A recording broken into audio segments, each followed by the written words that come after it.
Hi, and welcome to The Wisdom of the Soul, brought to you by the Ageless Wisdom Mystery School.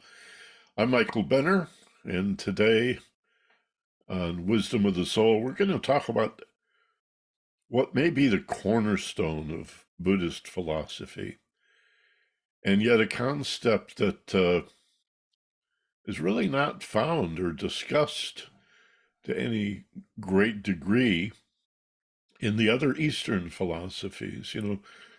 Buddhism and Taoism in particular have a lot in common with other Eastern philosophies, Hinduism or Vedic Brahmanism, um, Jainism, Sikhism. But this whole idea of clinging and grasping and the suffering and the pain that comes from holding on is almost exclusively a Buddhist principle, part of a main part of Buddhist Dharma, the teachings.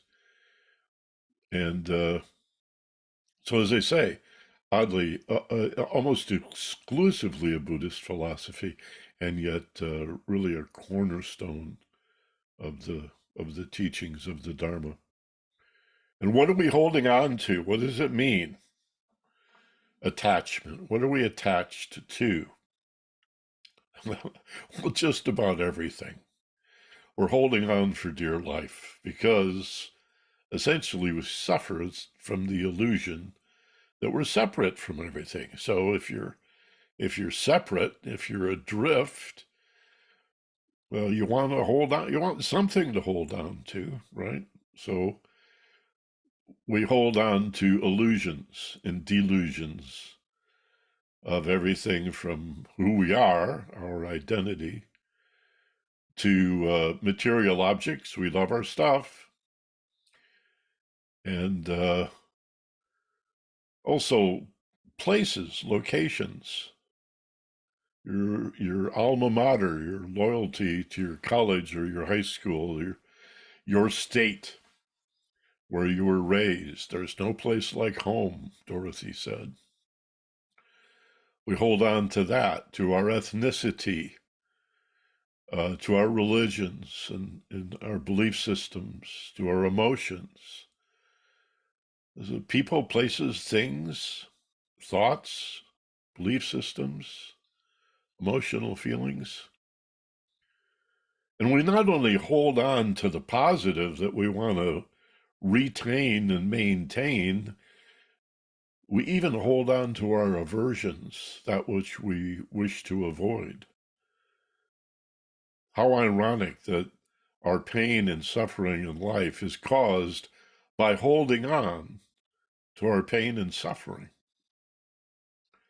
You might say, well, why would you do such a thing? Well, if it hurts, why would you hold on to it? You mean I'm not stuck? I'm holding on? You mean this depression that's going on is part of my emotional baggage? I've packed it into a backpack or a suitcase and carry it with me wherever I go. Like a grudge, for example, or I'll never forgive them, or I'll never forget. You know, I'll forgive, but I won't forget. As if continuing to suffer the pain is noble and proves some kind of point. Why do we do that? I'd like to open with a brief simile, an allegory, an analogy that will help us understand the nature of attachment and why it leads to so much suffering, discontent, at the very least, if suffering is too strong a word, unhappiness, right? Irritation, frustration, humiliation, whatever you want to call it. Any physicist, in fact, any ninth grader or 10th grader that has studied physics at all is pretty clear that the universe is a combination of energy and matter, energy and mass, all right? And the equation famously that demonstrates the equivalence of energy and mass is Einstein's theory of relativity. Energy equals mass at the speed of light squared times the speed of light squared. E equals mc squared. Meaning energy equals everything else. Everything is energy. It's really quite simple. Well, in a philosophical or religious context, that same belief system is extant and indeed fundamental, only the energy is referred to as spirit, the root word meaning breath. And the mass is usually called matter, from the Latin word for mother, mater. So spirit is masculine in nature. Father, God is usually portrayed as male. Spirit is masculine. And matter, its manifestation or outpicturing, is feminine, because the feminine nature is receptive to the causative nature of energy. So energy and mass, the idea from empirical physics that everything that exists is really energy and form. How about if I say it that way? And so we see exactly the same principle, though it's rarely discussed and not very well understood. I don't know why. It seems patently obvious when we talk about it, that energy equals mass is the same as God's, this spirit, this divine force or energy created the universe. Or maybe better said, instead of God created the universe, God is the universe. Well, now we're crossing over some barriers here. What if God did not create the universe? God is the universe. The universe, the physical dense universe, every star, every asteroid, every planet, intergalactic dust and gases, all the minerals of the periodic table, everything from one end of the universe to the other, is a material outpicturing of spirit or energy. Let's think of it as all the same thing. In this way, here's the allegory. You understand what humidity is. You may have a weather app. It's likely your iPhone, your Android phone came bundled with a weather app.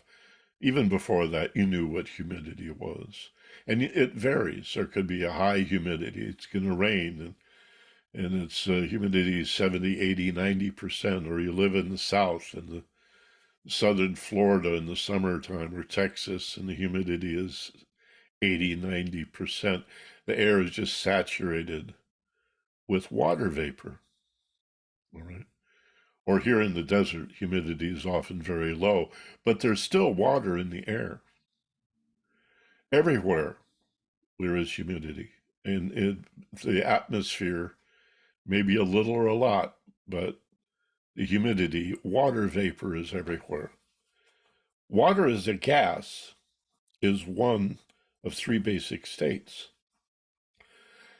As it cools, and there's other conditions, barometric pressure and such, but that humidity can become, it can condense, of course. It can become a cloud. That cloud can precipitate, continue to condense and become water. And that cloud that carries the water can rain down on us. And then as it rains down, it could turn to snow, or there's also the third state of ice. So let's say the water has already fallen. So it's not that the ice is completely different from water or humidity, the gas, the vapor, water vapor or gas. It's all the same thing, just in different forms. And so the material world is spirit. It's the same thing. It's not opposite. It's the same thing, just in a solid form. And if we knew that, or as we understand that, our idea of being separate from God, separate from our source, that ice could be separate from humidity. It's all water. So everything in the universe is energy. It's all spirit. There is no separation. And yet we cling. You know, I grew up in Michigan, where back in my youth, the defrosters didn't work very well. We all carried these plastic scrapers, and you'd have to scrape the ice off the windshield in the wintertime before the car warmed up and the uh, windshield heated up and the ice melted. We're usually out there in the morning in the winter scraping. The ice clings, and so do we. Because we fear that we're separated, this is the source of all fear. We feel alienated and separated from our source. I am not you, and this is not that. And so I'm going to hold on, don't you see? I'm going to cling like the ice to the windshield of a car, having forgotten that it's all water vapor. It's just a different state. Spirit is to matter as water is, or water vapor is to ice. It's the same thing, just a different state. This will help us avoid the attachment, the holding on to people, relationships, for fear of losing love, holding on to people and places and things, holding on to our precious belief systems, holding on to our love and our happiness and our joy. The, the, the hazard in all of this, the danger right up front, is that we live in an impermanent universe. On the material end of things, nothing lasts. Everything is in decay. And when you attach, because we attach, holding on for dear life to the pleasures, and in a sense, even holding on to that, to those aversions that which we wish to avoid or push away, because we're afraid, we tighten and end up holding on to our pain as well as our pleasure, which means we're depending on things never changing. We demand that things be the way we want them to be and not change, and yet nothing is inevitable and unavoidable as change, and we set ourselves up for the broken heart. You set ourselves up. Oh, I got my pronouns mixed up. You set ourselves up. You set yourself up, and so do I. We set ourselves up for heartbreak and pain by our desire for things to be as we wish them to be. And when we get what we want, we hold on. And like the quotation at the top of the newsletter this week, you cannot lose what you do not cling to. If you never owned it, you can't lose it. I know you love your car, but it's on its way to the junk heap. It will eventually be junk. And so instead of believing you own the car, how about I have a temporary possession of this vehicle? I'm paying for it, of course, but it's essentially on loan from the universe. And everything is on loan from the universe. It's all going away eventually. Even our most loving relationships are lost at some point. And we allow ourselves, we set ourselves up for the heartbreak that follows. We can learn to be non-attached and still experience the love, because the love is everywhere, like the humidity. The ice is not everywhere, the water is not everywhere, but the humidity is everywhere. And love is everywhere equally present. You don't need to hold on to love. Right? So everything we hold on to, we eventually lose, and that's suffering. That's what we're going to talk about today. Let's do an opening meditation. Close your eyes. Take a nice, slow, deep breath as you center yourself. Create and sense as you exhale a feeling of letting go. Wonderful feeling of relaxation. And do that 3 or 4 times.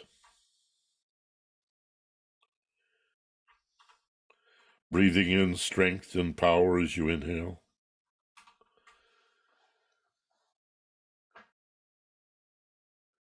And feel the letting go as you exhale. Deep relaxation. Tell yourself you're safe. You don't need to hold on to muscular tension. Feeling safe allows you to let go. Letting go expands awareness. The monkey mind slows. The gaps between those intrusive thoughts demanding your attention open up. Your brain just gets quieter as you become more and more relaxed. Feel muscles relaxing and unwinding, especially on the exhalation side of the breathing.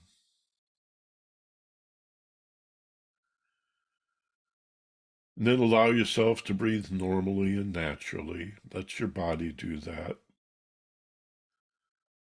all by itself, which is another letting go. You're letting go of the need to be the breather, and so become the watcher, the witness, the observer of your body breathing itself, all by itself.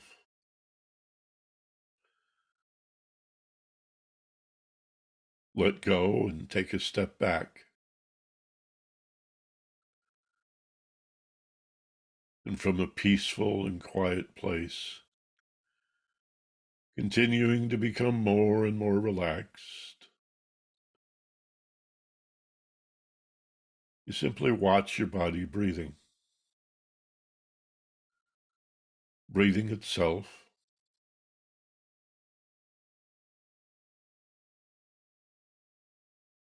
as if your body is being breathed for you.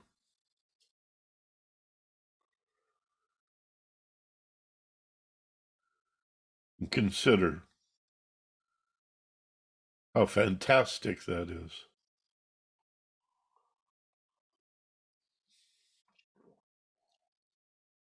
How fascinating.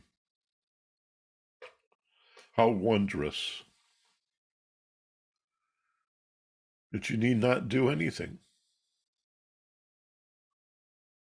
to be alive or stay alive, that you are a life that is happening for you on your behalf, that supports you, that loves you, that cares for you,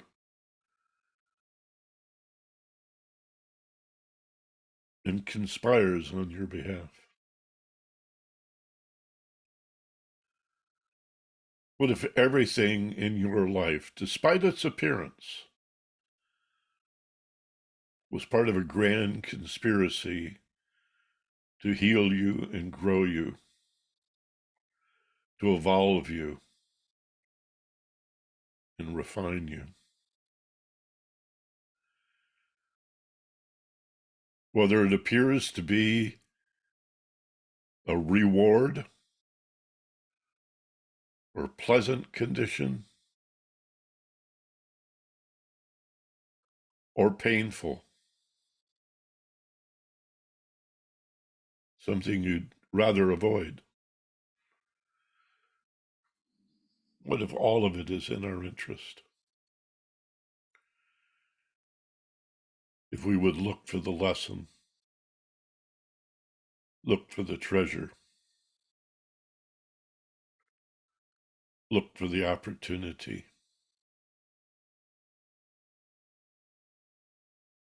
trusting the process and letting go, to be as free as the breeze.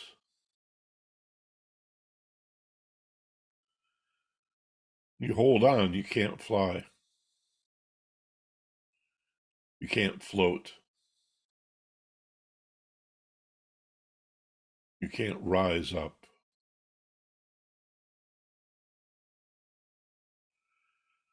Like a helium party balloon. If you want to see it float up, if you want to see it rise, to elevate its perspective and see the bigger picture,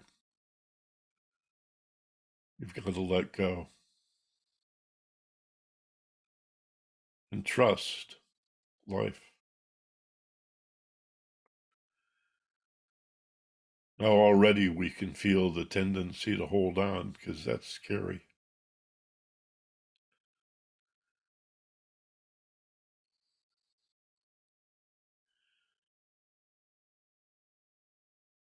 Acknowledge the tendency to hold on.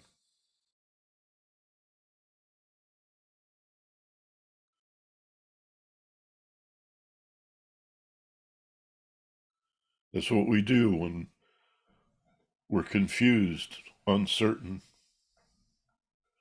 unaware, frightened.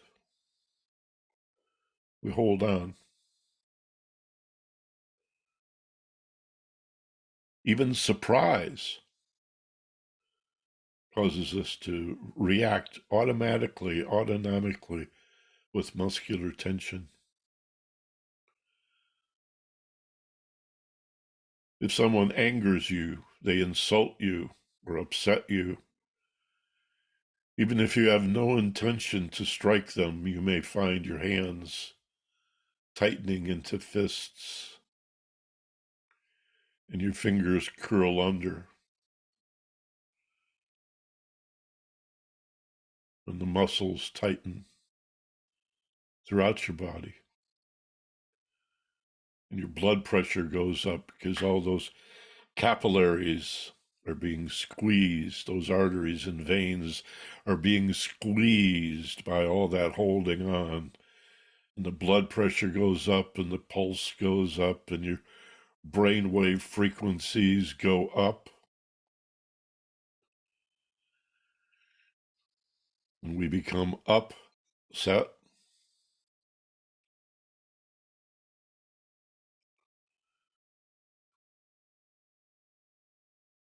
But it's only because the brain presumes that there's a chance of some danger or threat to your survival in whatever it is we don't know or understand. And it's almost never true. So all of our fear and the holding on that results comes from a feeling of being separated and alienated and not understanding, not realizing.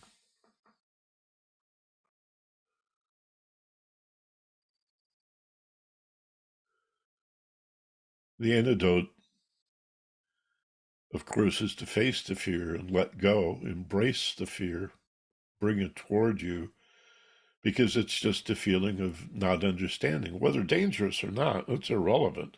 It's almost never dangerous. What are you worried about? I don't know. Why are you so stressed? I don't know. How come you're so anxious and nervous? I don't know. That's the point. That's what it is. So knowing would be the antidote.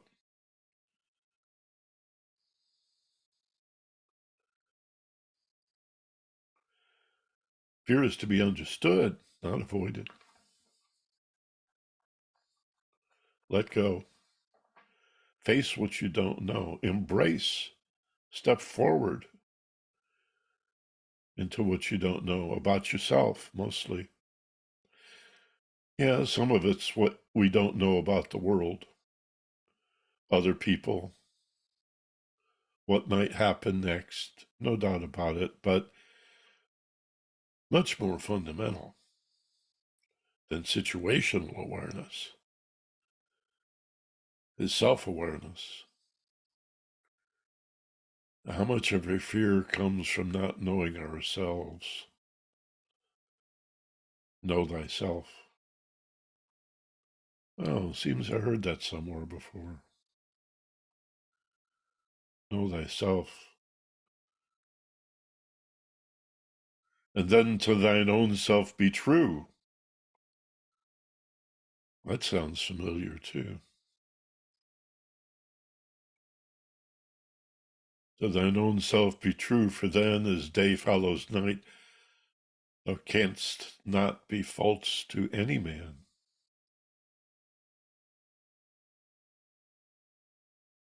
How do I be true to a self I do not know or understand? By letting go of our attachments, of our clinging. Instead of riding the roller coaster, white knuckling it all the way and making yourself sick by the end of the ride, you put your hands up over your head and shout, whoopee. It's the same roller coaster.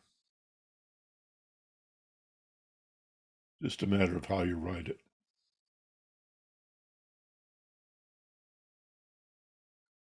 Right now, find a pain, find a heartache, find some sadness in you. Consider a particular event, a circumstance, a situation, maybe a betrayal, maybe an insult. Maybe you were abandoned, in a sense. And of all that could occur to you, one will, in your intuition, stand above the rest right now. Go to that. Find that discomfort, that anxiety in your body. Locate it. Where do you carry it? Where in your body does that hurt live?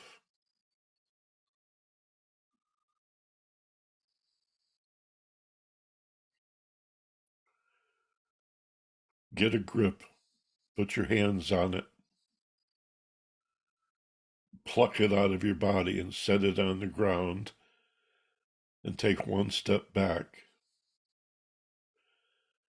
and ask yourself whether you're willing to let go of this pain.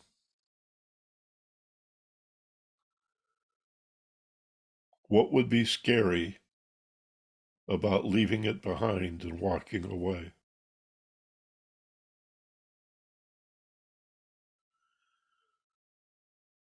Why is it that we carry it from place to place,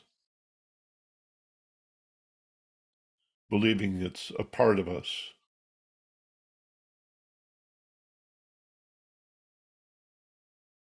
and never considering that we could just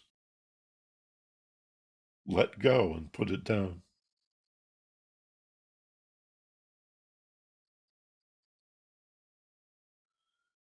Ask yourself if you're willing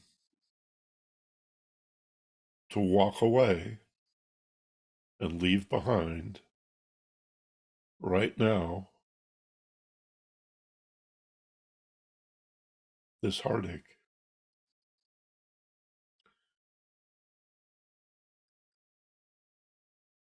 Take one more step back off. Take one more step. You're 3 steps away from it. You left it on the ground. You're backing off. How does it feel? Now, can you turn your back on it and walk away? Give it a go. See if you can just walk away.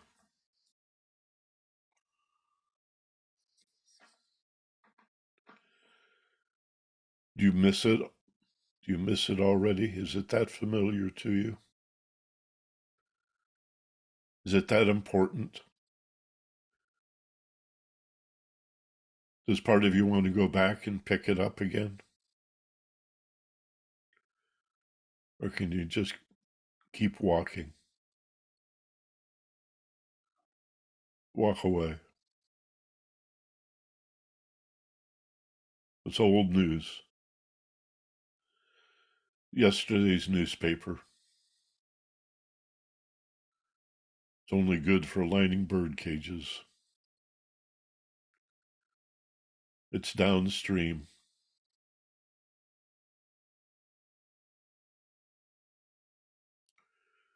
Be the change. Join the reality that is permanent flux and change. Flow with the change. Grow with the change.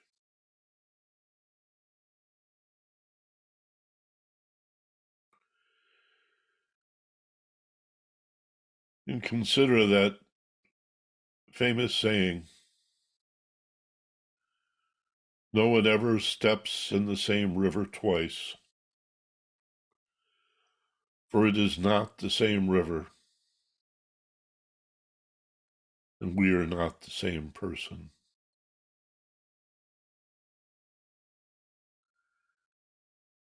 And now you're free.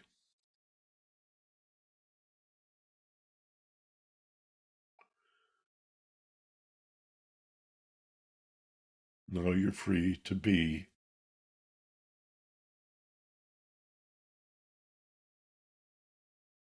Free as a bird.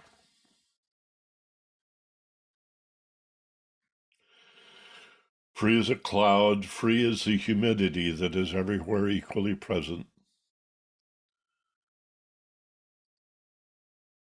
Why be the ice clinging to the windshield of life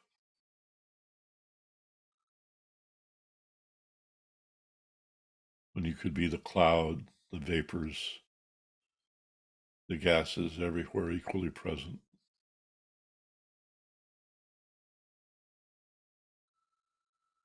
Bring this awareness with you gently, effortlessly, as you prepare to open your eyes wide awake and back in the room. Simply forming the intention to move toward the wide awake state. Gather up your awareness. Feel your body. Feel yourself in your body. Feel your body being supported by the chair or the furniture upon which you sit. Remembering the room you're about to awaken into, the Zoom class you've chosen to participate in. And now open your eyes, wide awake, alert, rested, feeling great, back in the room, wide awake. Take a big breath and maybe a little stretch. Tap your feet on the floor, get back in your body, make sure it all works. Eyes open, wide awake, back in the room, feeling better than before. Good.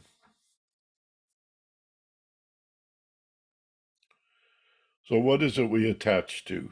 And again, the reason that we attach to people, places, things, belief systems, ideas, emotions, attitudes, is that we have the appearance of being these bodies, these meat sacks, in a world where everybody's got a different body. And every other object is crystallized like water into ice into these separate forms, banging around like billiard balls on a pool table. When what we really want is connection, what we really want is harmony, what we really, really want is merging, such that even a hug feels exquisite, and holding hands, and sitting with like-minded people, laughing, and telling stories and carrying on. And this is joyful. And while there are many benefits to solitude, there's also the hazard of loneliness. We did one of these classes a few months ago on the nature of loneliness. It's not what it appears to be, for we could have many relationships and still feel alone. We could be in a crowded room and still feel alone. So it's a little more complex than the appearance of things. But loneliness is a horrible feeling, whether you're actually alone or with a bunch of people but still feel lonely. It's one of the most hurtful things that couples ever do to each other. Never, never do this. Which is the shunning or the cold shoulder, cold, cold shoulder.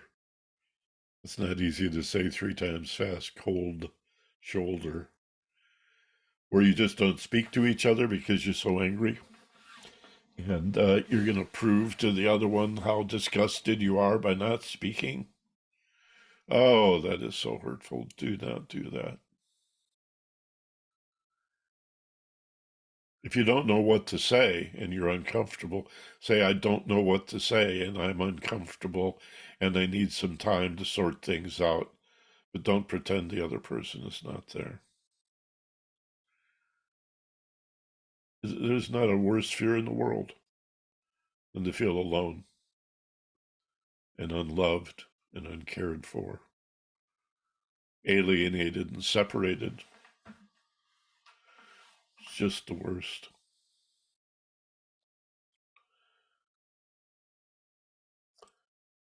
So, because of the appearance of being separated and the feeling that we are separated and alienated, we attach, we cling, we grasp each other, loving relationships. The dog. God, I love my dog. I love every dog I've ever had. Dogs are so loyal, right? Dogs have masters. Come here, boy. Come here, girl. They always do, right? You say, well, I don't know. I've had some bad experience with dogs. I'm not really a dog person, but I love my kitties. Lots of people have both. In which case, the dogs and the kitties love each other too. I had a cat that used to curl. My dog would sleep in sort of a. My dog would sort of curl up, and the cat would curl up inside the space where the dog had curled up. It was so cute, so adorable. They loved each other. Or maybe it was just cold and they wanted to warm each other. But in any event, we love our pets. And when we lose them, it breaks our heart. And I remember very clearly knowing when I got my first dog as an adult. I'll forget childhood. That was sort of complicated, but When I, as a young adult, decided to get a dog, I knew, given the breed, how long it was going to live, plus or minus a year. And I knew it would break my heart when it died, and it did. And so I thought, like most people, well, maybe I'll just not get another dog. Some people, in their loving relationships with other human beings, when they lose that relationship, vow never to love again, or at least not that deeply, never to be that vulnerable, because it just hurt too much when you lose it. You never really lose love. What you lose is the holding on. The attachment can be lost. But again, like humidity, which is everywhere, love is everywhere. You don't need to hold on to love. This is one of the challenges of grieving, is we hold on to the pain of that loss when we grieve for fear that if we let go of the pain, we're also going to forget the love. So we hold on to the pain and the suffering and prolong the grief and the heartache out of a confused belief that it's a way of holding on to the love and the happiness and the joyful memories. And it's not true. Let go of the grief, heal, move through the loss and the grief. And you find not only is the love continue, it grows. Even though you've lost the relationship, the love continues and even grows.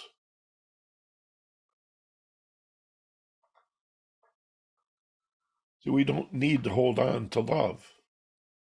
You don't need to hold on to pleasure. You don't need to hold on to happiness or joy. It's the humidity. It's everywhere. There is no place where there is not water vapor. There is no place where there is not spirit. And spirit is consciousness, awareness, love. That's what spirit is. Call it awareness, call it consciousness, call it capital L, love, agape. That's what it is. Even your run-of-the-mill psychologist and the social worker and psychotherapist will tell you love is not an emotion. Love is not. Look at the lists of emotions, Google it. Love is not an emotion, it's more of a, we know it as spirit or consciousness or awareness, but to the secular psychologist, it's a drive. But it's not an emotion. And we'll talk about holding on to emotions more in a minute. So part of holding on to loving relationships is emotional in nature, no question about it. There's an emotional element in all holding on, but it's not just the obvious. I love my dog. I love my cat. I love my goldfish. I love my car. I love clothes. God, I love clothes. Some people love clothes. Dress for success. Fashion is everything. I am my clothing. I am my car. I am my house. I am my status, my prestige, my country club membership. How desperate. I am my handsome, successful husband. I am my beautiful trophy wife. I am my kids. Don't embarrass me. My father actually told me that one. God, he actually told me that once after a Little League All-Star game. I didn't get to bat. I apologized that I never got to bat. And because I wanted to make him proud. What kid doesn't want to make their parents proud, right? And without thinking, he said, "That's okay. I was afraid you were going to embarrass me anyway." God, I was just crushed. I'm sure at some point he came to his senses and realized what a stupid thing that was to say, but it was true. He was afraid that I was going to embarrass him. He had attached his identity to my performance in Little League. Imagine that. And before the meditation today, I said the same thing about our loyalty to our school, our alma mater. That's what Facebook is, right? All your friends from high school. That loyalty and how much more cool your high school was than the other one down the road. My football coach once, we had this, I don't know what made it a big game. Maybe it was homecoming or something, a game in a particular football season that was bigger than all the rest. And as I remember, we were playing a city down the road called Dowagiac. A lot of Indian names where I grew up, Dowagiac.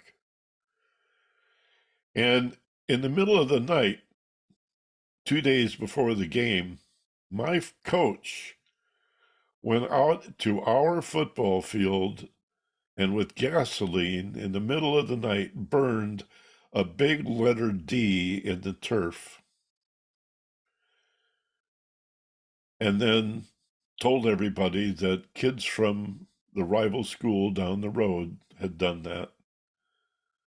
And were we going to let them get away with that, or were we going to win this game and fill up the ambulances? Were we going to kill, kill, kill? I guess that game must have been real important to him. He was grasping and clinging and wanted us to be attached to the outcome of that game when, a couple of years out of high school, I don't even remember the game. I don't remember the cheerleaders that well. I don't remember all the cities we played, but at the time, oh my God, when you're in high school, everything seems, junior high too, everything seems so, not so much in grade school, but junior high and high school, God, things take on such a big significance. It's just that the prom, right? Or that dance on Saturday at the Y, or, oh, it was so important. No, it wasn't all that important. And we laugh at it now, but we're still clinging. We've got other things we think are important. And so, my friends from Michigan State, when football season comes around, basketball season comes around, especially if it's a good year, um, we got creamed by Washington yesterday, so I don't suppose, or was that a week ago? Not hearing from my friends now. Team's not so good this year. In fact, there's a scandal at Michigan State. Nevertheless, there's that loyalty, Big Ten.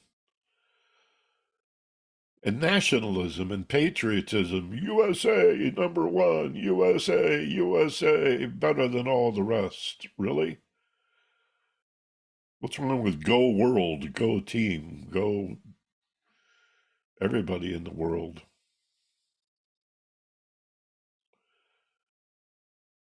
We're so parochial in our loyalty, in our holding on, in our need for things to be the way we want them to be. Damn it. And then forevermore. Damn it. I want what I want, and I want it now, and I want it forever,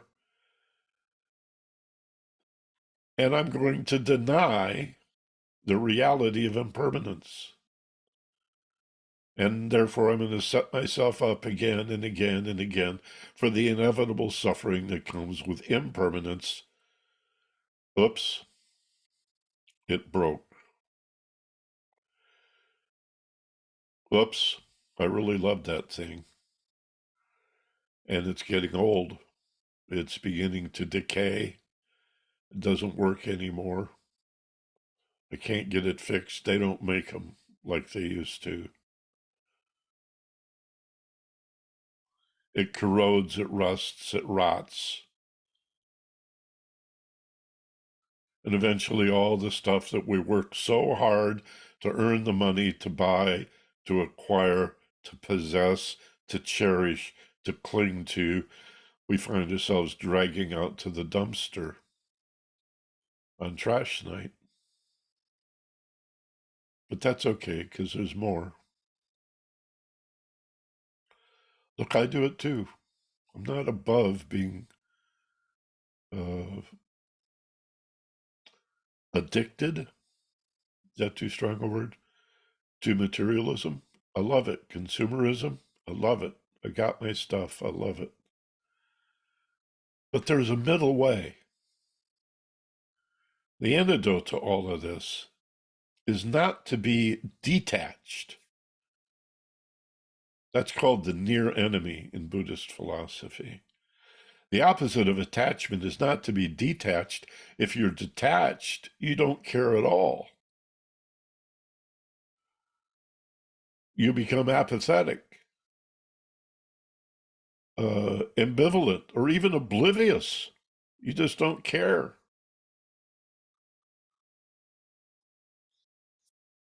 I heard Elon Musk say that the other day in response to the criticism he's getting.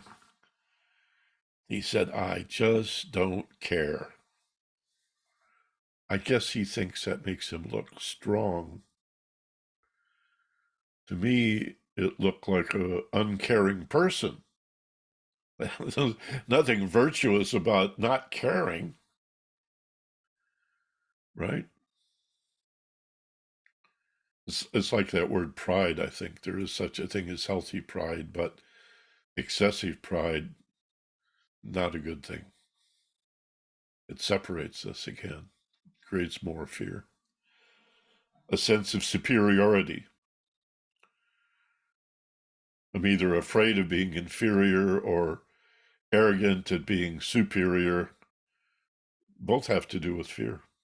What if I'm instead let go of those attachments and just accept that in form anyway, I'm unique? Part of one thing. We're all emanations of one thing, yet in form, as the humidity becomes water and then ice, we take different shapes and different forms. But it's just a temporary state. It'll change. Everything does. Let go. Let go. We attach to people, we attach to places, we attach to things, and we attach to our belief systems, our thoughts, our ideas. Why do you believe what you believe? Have you ever asked yourself, why do I believe this? Why do I believe that? This was a big part of the radio talk shows I did back in the 80s and 90s on Los Angeles radio. And I would, it was always about personal development and human potential, but the pretext, the pretense was current events. I would always use some newspaper article or some current event to stimulate phone calls and conversation. Sometimes we had guests, but more often than not, the guest was the caller, and I would just do what we called open conversation, open phones, just what's on your mind. Here's a few things in the news. People would call and tell me what they thought, and I'd say, that's great. Now, let's do something the other talk shows don't do. Tell me why you think that. Why do you believe that that's true? And people would hem and haw and realize that they really had no idea why they believed that was true. So I'd help them out and I'd say, do you think maybe it's because somebody told you it was true and maybe several people told you it was true? Maybe they agreed and maybe they have high credibility in your mind. Maybe they're authoritative or people that you respect. And all of those factors combined caused you to adopt this belief.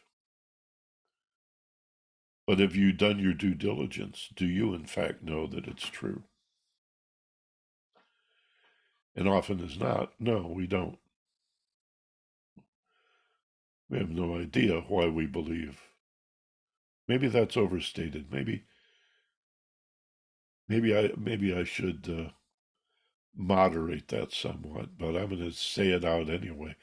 For the most part, how about that as a qualifier? For the most part, we have no idea why we believe what we believe, except that we've heard it a bunch of times, and people we admire and respect and trust tell us it's true. And we don't like the people who disagree with that truth. They threaten us. But of course, their truth, they hang out with people that accept that truth, and they're threatened by those who disagree. Then we get this binary polarization, right and wrong. Well, you're wrong. No, I'm not wrong. I disagree with you. That doesn't make me wrong. Well, you think I'm wrong. No, I don't think. I may think you're confused or ill-informed. I don't think you're really wrong. A lot of what people disagree about is not really a right wrong kind of a thing. It's like both have elements of understanding, both have elements of truth, but they're incomplete. There's a lot of disagreement that is about just, yeah, you got a good point. There's a lot of truth, a lot of merit in that. And here's a very different point. And it's got truth and merit and validity in it. But they're so different that we just assume, because of our split brains, that if they're different, one must be right and the other must be wrong. No, they're both true to a relative degree, but each side is missing the insight and the understanding of the other side. There is a middle way between attachment and non-attachment. Well, a non-attachment is the middle way. Between attachment and detachment, that's what I want to say. So the alternative to attachment is not to detach, to be oblivious, or just not care. You can be passionate and loving and kind, passionate and compassionate, kind, generous. By, I like the word equanimity. It really implies, it suggests that balance, that even tempered level headedness of I'm not attached to anything. And I can still be kind and loving and generous and tolerant and happy and share my happiness without holding on to pleasure and needing it never to change or resisting the negative and holding on to that because, again, fear makes us hold on. Fear causes us to tighten and clutch and grasp even more. I opened the class today talking about how odd that is and how ironic that we would carry our pain. I'd like to use the Q&A in a couple of minutes here to find out who among us found that meditation exercise valuable. Were you aware of the difficulty of walking away from the pain? Were you able to put it down and walk away? Did it chase you? Did your pain follow you and say, don't leave me here, don't abandon? Are we so familiar with our pain, so identified, so attached to our pain that we had a hard time putting it down? And I'd like to get some feedback on that. So when people talk about being balanced, being centered, or in philosophy, the middle way, it's the way of non-attachment. And it's easy to think of being detached instead of attached, but that's the opposite extreme. And we want to avoid extremes and walk right down the middle, balanced. All truth, all of it, the pain and the pleasure. The first noble truth in Buddhism, life is suffering. I don't think anybody would disagree with that. Everybody suffers. I don't imagine there's any value in denying that life is difficult. And again, if suffering is too strong a word, maybe you just haven't suffered yet. How about discontent? Or how about unhappiness? Or just about, being upset or irritated or frustrated, angry? That's suffering. Hate, fear, that's suffering. So you say, well, I don't suffer. I'm not Christ on the cross. Crown of thorns, nails in my hands and feet, spear in my side, that's suffering. Yeah, well, when the dog died, you suffered. When your boyfriend or girlfriend kicked you to the curb for somebody else and didn't care at all. When they deliberately hurt you to show you how much you hurt them, and you had no idea what they're talking about. I didn't hurt anybody. Oh, yes, you did. Oh, no, I didn't. Oh, yes, you did. And I'm going to hurt you so that you know what it's like. I'm going to set you straight. I can't let you get away with that. These words sound familiar. What is that about? You know, I can't let you get away with that. What the hell? What is that? I'm going to set them straight. I'll show them a thing or two. All figures of speech that we know very well. My job is to fix you, set you straight, wag my bony finger in your face and scold you. How about physician, heal thyself? How about turning within and recognizing that all this heartache, all this pain and suffering that seems to be done to us is actually a reflection of our projection. Reality is a reflection of your projection.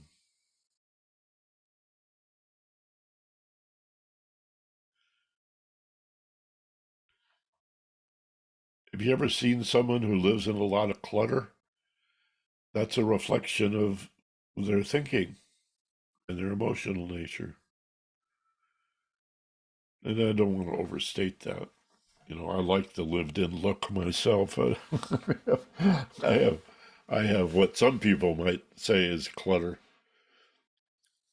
I think Doreen certainly sees it as clutter. She has a very different standard than I do. I like the lived-in look, but it's not hoarding. Why do people hoard? What is that? It's a protection. It's a wall. It's a barrier. It's a way of making sure nobody comes to visit you. They can't get in. And you'll suffer the embarrassment and the shame of knowing you're a hoarder just to keep people away. It's so terrifying. And the stuff that you hoard is a barrier or they're walls to protect us. But then we end up being imprisoned by the wall that we built to protect us. It's all holding on. It's all attachment. So let's do some Q&A. Let's see if we can engender some conversation here. Questions or comments about this whole concept of attachment and non-attachment. Um, and let's see if we can generate some of that. You can either just use the reaction box in the bottom of the Zoom window to raise your hand, and that'll alert Melinda, or send her a chat, direct a chat to Melinda. Say, I have a comment or a question, maybe even formulate it into a sentence or two to help you compose your thoughts, boil it down, synthesize it, and fire it off to Mindy. And we'll spend about 20 minutes here with Q&A. Melinda? Sounds good. That was quite a talk. I I will let you know when somebody volunteers so you can stop me. All The one right. thing I didn't hear you touch on is what I struggled the most with. Being at your sessions for the past couple of years has really helped me with a lot of those attachments. The one that's still real tricky is my health. I have two health related problems. I have a degenerative back disease and I have a funny intolerance to air pollution that makes me feel like I have the flu and don't have any energy. Now, I know I'm not unique in facing these, and I would like to be less panicked about it, less attached to health, because my health is what it is. It's not the worst, it's not the best. Well, I think it's like anything else, Melinda, when we suffer, again, whether it's mild discontent or emotional upset, or you're bringing up the physical version of that. Um, there's lots of things we could do. We could think about people who suffer much more than we do. We could be grateful that we're not paraplegics, or, that we're not deaf, dumb, and blind, that we're not in intractable pain 24/7. That idea that it could be worse. I think that's where I would begin. And then, secondly, to sort of wax philosophical, what can I learn from this? If there were any benefit, let me find it. How could it, how could turning directly and facing my suffering, my illness, and the symptoms and the challenges that it brings me, what could I learn from that? It's not for me to tell you. I have no idea. I could only begin to tell you what I've learned from my illness, from my disease, from my times in the hospital, from those ambulance rides, and watching the people around me freak out about, you know, what's going to happen to Michael, or watching people age, and as we age, watching their suffering and their inevitable death and passing. Again, you can see why the very first noble truth is life is suffering. Well, maybe there's a reason for it. I think it's a little elementary to say that the reason for suffering is to appreciate not suffering, but that is a place to begin. Um, I think of Christ on the cross. To me, most of Christian religion has the lesson at Calvary all wrong. The whole idea about God giving his only son and his blood washes away our original sin because Eve ate the apple, and all of that stuff. I don't think that's what it's about. I think it's about being humiliated, nailed to a cross, spat upon, crown of thorns, spear in the side, crucified with thieves, and he looks down and says, Father, forgive them, for they know not what they do. Or he just overlooks his own suffering in favor of compassion for the suffering of other people. Christ is on the cross and he has compassion for the ignorant fools that are crucifying him. Wow. That's Christ consciousness. That's a very elevated, forgive the pun, a very elevated understanding of love and compassion and so-called Christ consciousness, which in Buddhism is nirvana or samadhi or satori.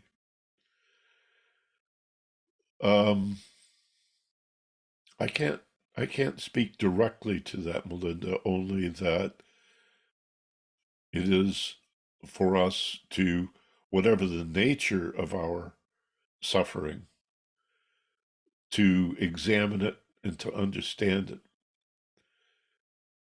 Because all pain has a component of fear in it, which again is the failure to understand, is not understanding, is not awareness. And the more we understand not just the disease process or our particular illness or our condition or our injury, but the impact that it has on our lives, the more we understand that, face it and embrace it, accept it. Acceptance doesn't mean giving up. It means acknowledging the reality of the situation. That's what acceptance is. To acknowledge, damn, this is a bitch, but here I am. What can I learn about myself and my life from this that I can suffer less and enjoy more and more happiness? And notice the transformation that comes about. How is this changing me? How is this improving me? You may say, on one hand, I'm getting sicker and sicker and suffering more and more, but maybe there's another part of you that is transformed and that you're more loving and more compassionate and a kinder person and more available to others as a result. It's a hell of a way to have to learn these things, but there's no other way for me.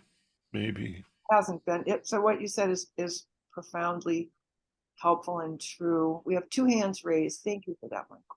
Thank you. Larry's first and Rick is second. Go ahead, Larry. Well, I want to thank you for today. I had a large growth / healing today. This attachment topic just made so many things about my life so clear.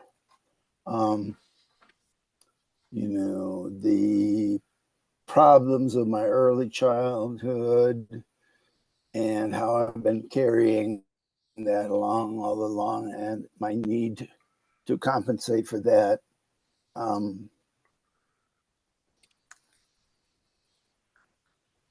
I think I let a lot of it go today. Wonderful.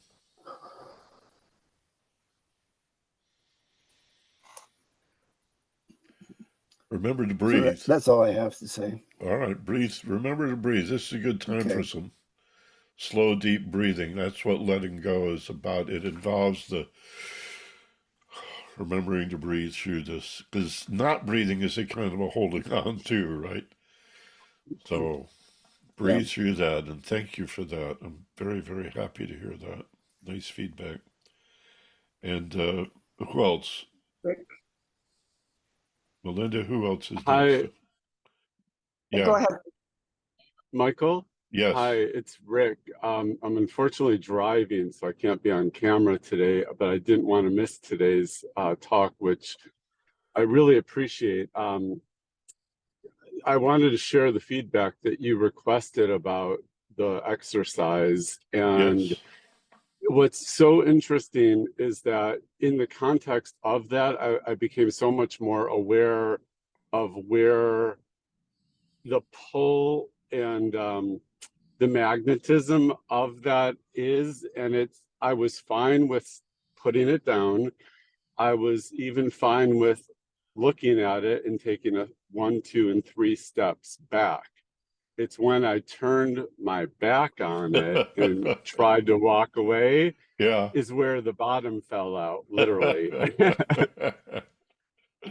just Yeah, the knowledge of seeing it. And but I like the exercise because it helped me hone in on where it is. And so I just, I want to do more work around that, but I feel like I got a lot just seeing that today.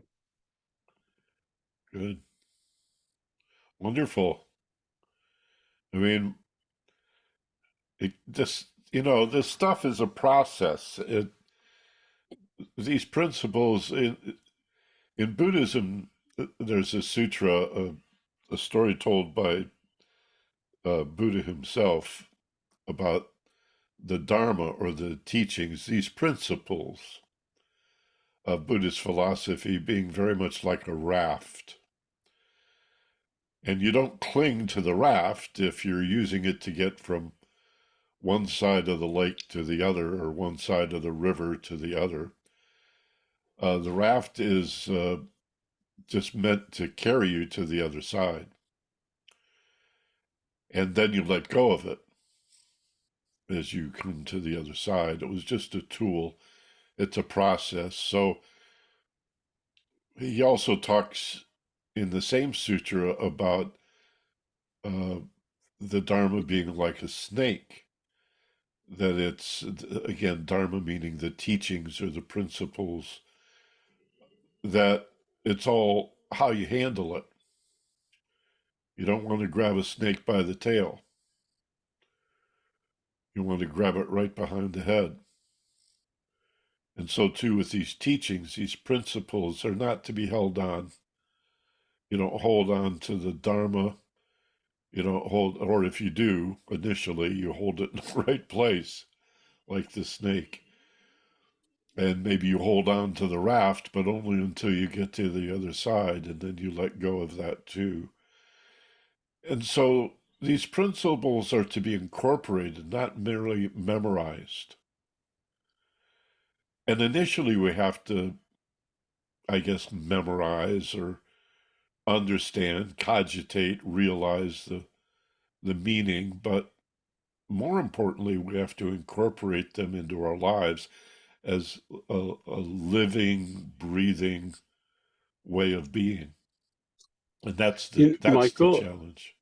Yeah. I was going to share with you the two things that came up for me when I turned my back to walk away was twofold. It was one that I couldn't identify with something that I have felt I became, I'm at one with.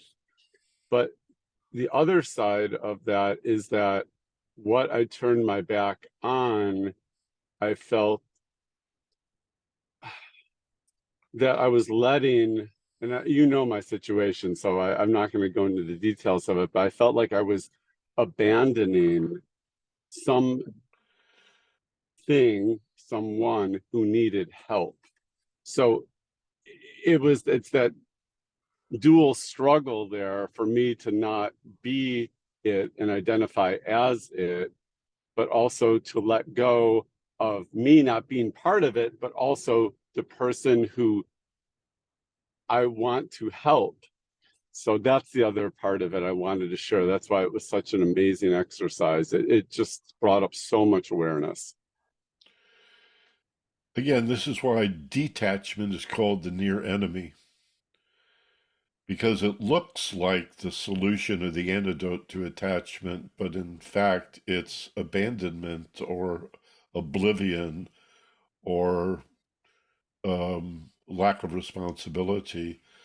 So that's why we use the word non-attachment instead of detachment. And the way out is the middle way, knowing that, as I said in the example about grieving, we're afraid to let go of the grief for fear that we'll also be letting go of all the other memories, the positive memories of the person we love who died, for example, or Yeah. the dog or the cat that we loved that died. And so to hold on to the positive memories, we figure we've got to hold on to everything. But in fact, we can let go of the grief, let go of the heartache. It's still a process, it takes time. And what you find is that you never had to hold on to the positive stuff because, like the humidity, it's everywhere. Love is everywhere. There's no need to hold on to love. That's the beauty of non-attachment, is all you're letting go of is the stuff that hurts. Whether it's holding on to pain and suffering directly or holding on to pleasure in an impermanent world where eventually it's all going to be lost. It's going to break. It's going to abandon you. It's going to die. It's going to, whether it's a relationship, a belief system, an emotion, a place, a thing, whatever. It's everything's in flux and change. So you're going to lose all of it anyway, except the love, which is consciousness, which is air. There's humidity everywhere, and that's what consciousness, awareness in Western religion is called love, but it's not an emotion. God is love. It says right in the Bible, God is love. Doesn't say God loves you. That would separate you and God. See, God's over there and you're over here. God's outside his creation, but he loves you. God is love, and you are love. Now there's no more separation. And that's the primary difference between Abrahamic religion, Judaism, Christianity, Islam, and the Eastern philosophies. The primary difference between monotheism and monism, or Advaita, which is Advaita, not two, only one. Non-duality, one thing. God didn't create all of this. God is all of this. Everything is sacred. This is physical universe is the body of that which we call God. And God is a religious word for happiness, for joy, for delight. What's the point of all of this? It's delightful. Well, wait a minute, you said life is suffering. Only because we buy into the delusion, the wrong view, the Buddhist calls it ignorance, that we are the ice, and we've forgotten that we're the water, much less the vapor, the humidity. We're material that is forgotten. We're actually just energy, and there is no death. You cannot destroy energy. Ask any physicist, ask any ninth grader who's just had a physics class. Energy cannot be created nor destroyed. Spirit cannot be created nor destroyed. The love, the light that illumines and animates us, the life force, Luke, the force, Luke, the force is everywhere and cannot be exhausted or extinguished. Be that. And it's, again, that's the practice. That's the raft that carries us to the other shore. Jack has a comment. I'm sorry, who? Jack. Jack, yes. Thank you, Rick. Go ahead, Jack. Yeah, hello, Michael. Well, sorry. Well, I was past few days I've been in a sort of a accelerated dive into a more depressive state. And while the meditation definitely helped, it was sort of quickly coming back until you mentioned the imagery of the crucifixion, which brought a memory back to me of a time when I was really suffering. It was a rather bad thing happened, and I remember praying to God that what I wanted was for God to feel what I was feeling now. I wasn't praying to be free from the suffering. I was praying for the highest to feel this. And then I at this today when I remembered that, I saw so there's the image of the crucifixion as it's an image of the divine participating fully in suffering. Not in a way, it's odd because it's kind of the opposite of a lot of Buddhist teaching, which is that there's a way out of suffering. Whereas this is almost saying, well, there's a way into the suffering, Of but course. from above. Of course. And when that came to me, I realized, well, that's what I really want, is not to be alone in my suffering, Yeah. which is what you were saying, not to be separate. That's what compassion is. Yeah. You're not alone. Everybody suffers. Everybody suffers, including that ultimate, which I often think of as completely separate from suffering. God is, someplace else, or the divine part of myself even is not participating. And when I right now, in a sense, now allow, in my mind anyway, for the highest in me to participate in it, then it changes. Then it actually, I start feeling better. There's a wholeness. In the wholeness, you don't have to run away from an individual part that hurts in quite the same way, because it doesn't. Suffering tends to sort of drag you down into itself, and it's always a sort of a narrow, confined place. The lack of freedom, lack of being able to remember the parts of you that aren't suffering. Yeah, it's quicksand. Yeah. And the harder you struggle, the more surely you're trapped in it. You wanted the Most High to know how you suffer. That's who and what you are. The Most High, willing to suffer in form. Each one of us is the only begotten Son. This is the sacrifice that God makes to enjoy. This is all done for the delight of the Most High, the divine source, the absolute, right, is the redemption part, the resurrection, the ascension from the depths of hell. And so it creates itself in form, which includes a grand forgetting of identity, who I really am, what I really am. Although we're imbued with that awareness, the brain limits the awareness. The brain is a filter.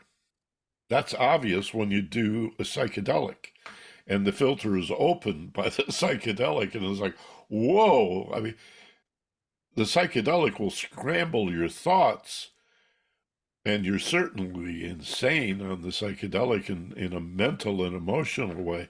But the awareness, my God, the awareness is just glorious. It's so expanded.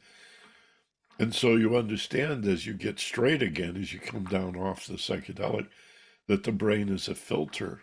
It limits awareness. Well, these practices of meditation and studying the Dharma and other philosophical and religious principles, psychology and philosophy and metaphysics and everything, anthropology and culture, and this all the wisdom traditions, is to slowly expand that awareness and realize, oh, this is the game, this is the process.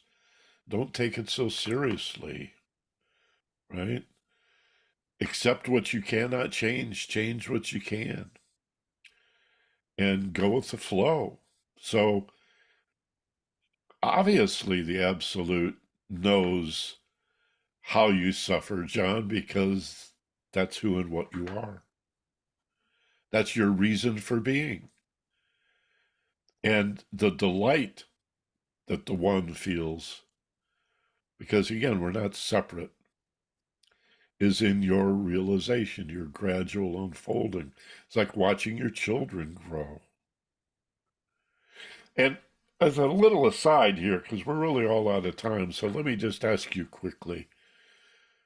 I wonder if every fall in the autumn, when the leaves change, if the trees become depressed for fear that they're going to die, or whether they know that they'll be reborn again in the spring, and without a fall, interesting play on words, and a winter of discontent, there could be no spring. That without death, there can be no birth. You see? But that birth and death are part of a cycle. And so when we say, in fact, there is no birth, there is no death, that's when we stand back and say, oh, they're just phases, like phases of the moon, or the morning and evening when the sun rises and sets. Ultimately, it's eternal. There's no end to it at all. And so the suffering will come again, and then there's a better day, and you're over that. And maybe you're completely over that, but you can be guaranteed there'll be something up the road that disturbs you, upsets you, irritates you. But we get better and better at letting go of the letting go of the attachment. Okay? Okay, thank you. Thanks, buddy. It's 34 after the hour, so I'm going to wrap it up. Thank you so much. I hope you've enjoyed this. It's not an easy topic. There's a lot to it, and it merits some reflection and consideration. And the good news is you can listen to this as a podcast wherever you get your podcasts, and also our YouTube channel, the full video. In any event, search Ageless Wisdom Mystery School. That's all you got to do. Google Ageless Wisdom Mystery School. One of my friends was telling me the other day how he has been promoting, without having said anything to me, this class by telling his friends with emails and links to check it out. Listen to the YouTube channel, listen to the audio podcast, join us live. The newsletter is what people need. So you can just send them a link to michaelbenner.com and tell them to click on Zoom, the Zoom class button, and they can sign up for the newsletter there. Again, thank you very much. Mahalo, aloha, namaste, salam. Please unmute and say thank you and goodbye to your friends, and we'll see you next week. Thank you Mike. to you, Thanks, Michael, and everyone. else. Thank you. Bye. Thank you, everyone.